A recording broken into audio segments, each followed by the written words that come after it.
For the repair of the Osaka control motor, the following procedures were necessary: replacement of its electronic components and general cleanup of the unit. For testing, we added 200-volt AC power supply and a 4 to 20 milliamp input signal.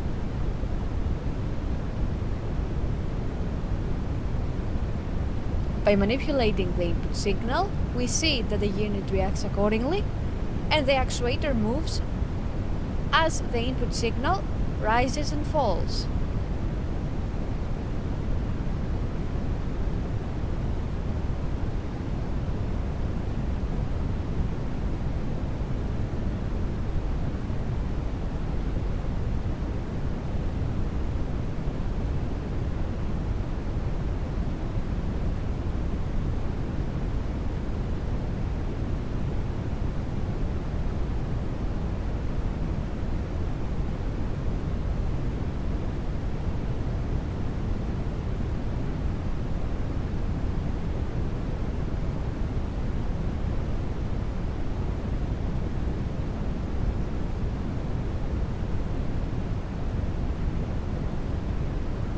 It is now clear that the control motor is working successfully and is ready to be delivered to the customer.